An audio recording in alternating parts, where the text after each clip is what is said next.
जय हिंद स्टूडेंट। हम लोग पढ़ रहे थे क्लास 9 फिजिक्स गति चैप्टर मोशन के बारे में पढ़ रहे थे। चलिए इसमें आगे बढ़ते हुए आज हम लोग को पढ़ना है चाल। इस चाल क्या होता है और चाल कैसे निकाला जाता है इसके बारे में हम आपको डिटेल्स में बात करेंगे। आइए देखते हैं चाल क्या होता है।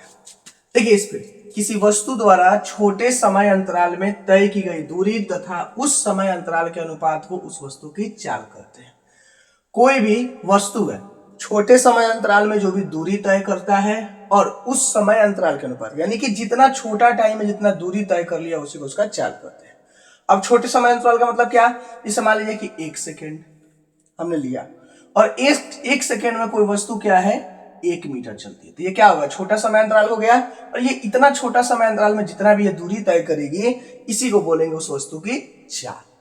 ठीक है, देखिए the ratio of the distance covered by an object in a very small time interval to that time interval is called speed of that object।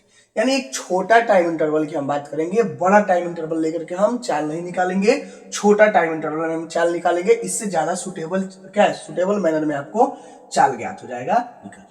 देखिए इसे औसत चाल भी कहा जाता है। अब देखो चाल बोलिए या औसत चाल, क्योंकि ये औसत ही है, दूरी और समय का जो औसत है इसी को हम लोग चाल बोल रहे हैं। तो या आप इसको चाल बोलिए या आप इसको औसत चाल बोलिए, दोनों ही एक ही बात होता है।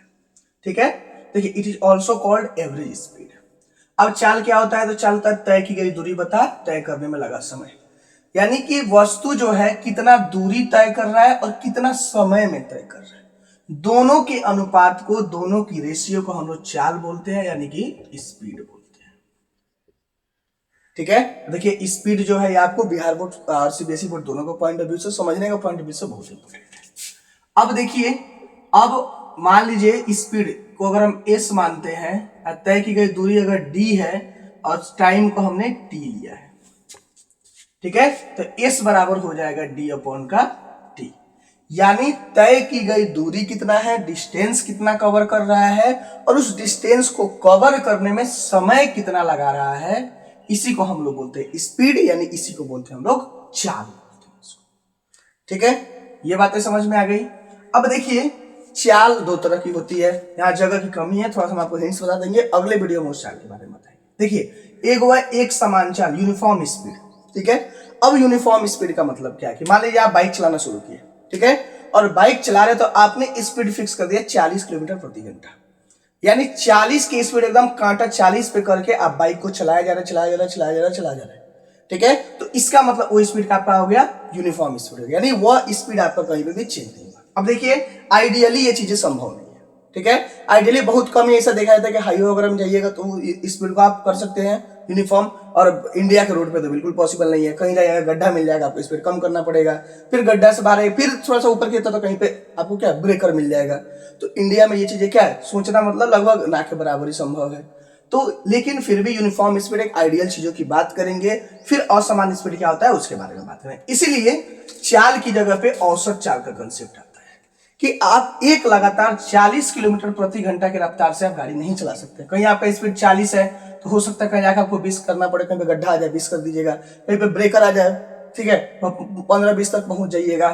तो इसीलिए इसको हम लोग औसत में लेकर के चलते हैं। ठीक है, अब देखिए एक समान चाल, इसको यूनिफॉर्म स्पीड भी हम लोग बोलते हैं। अब क्या होता है यूनिफॉर्म स्पीड, यदि कोई वस्तु बराबर समय में बराबर दूरी तय करे तो उसे एक समान चाल कहता है। बराबर समय, मान लीजिए कि 1 सेकेंड में गया 1 मीटर, फिर 1 सेकेंड में 1 मीटर, फिर 1 सेकेंड में 1 मीटर, यानी बराबर समय में ये बराबर हर एक सेकेंड में ये 1 ही मीटर की दूरी तय कर रहा है। तो अगर ऐसी दूरी तय करेगा, इस हिसाब से अगर कोई वस्तु चलेगा तो इसको हम लोग बोलते हैं एक समान चाल, यानी कि यूनिफॉर्म स्पीड बोलते हैं इसको। ठीक है, देखिए if an object cover equal distance in equal time then we call it uniform speed, यानी कि इक्वल डिस्टेंस तय करेगा कितना, इक्वल टाइम में, हर एक सेकेंड में 1 मीटर, हर एक सेकेंड में 1 मीटर, हर एक सेकेंड में 1 मीटर अगर जा रहा है तो आइडियली ये चीजों को आइडियल बोलते हैं। तो आइडियली इसको हम लोग क्या बोलेंगे, यूनिफॉर्म स्पीड बोलेंगे, यानी कि एक समान चाल। ठीक है, इतना समझ में चला आया। अब देखिए असमान चाल में क्या है कि आइडियली क्या है, एक जैसे नहीं जाएगा। जैसे कि 1 सेकेंड में मान लीजिए कि 1 मीटर गया, हो सकता है अगला सेकेंड में ये 2 मीटर चल जाए, तो ये क्या हो गया, क्योंकि समय तो इसका फिक्स है और सेम समय में सेम दूरी तय नहीं किया, तो इसको हम लोग असमान चाल, लेकिन अभी इसकी बात हम लोग अगले वीडियो में करेंगे क्योंकि हमारे पास जगह की कमी है। ठीक है, अब देखिए चाल का एसआई मात्रक क्या होता है। ठीक है, पहले लीजिए फॉर्मूला, स्पीड एस बराबर क्या है डी अपॉन का टी। डिस्टेंस, डिस्टेंस का मतलब है कि कोई ना कोई दूरी।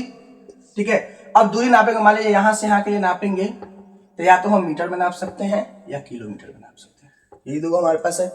ठीक है, तो इसको अगर डिस्टेंस को अगर मीटर में लेते हैं तो फिर समय को हम लोग या तो सेकेंड में, जो इसका ऐसा ही मात्रा का समय का सेकेंड, या फिर हम लोग इसको क्या है या तो सेकेंड में ले लेंगे या फिर हावर में ले लेंगे। चलिए मीटर के साथ हम सेकेंड में लेंगे, तो सेकेंड हो गया, तो ये एस बराबर हो जाएगा मीटर पर सेकेंड, यूनिट इसका हो जाएगा। ठीक है, स्पीड जो चाल है, चाल का यूनिट क्या हो जाएगा मीटर प्रति सेकेंड हो जाएगा। अब मान लीजिए चाल को हम मीटर में ना लेके किलोमीटर में लेते हैं, तो एस बराबर क्या हो जाएगा डी अपॉन का टी, तो डी यहाँ क्या है किलोमीटर।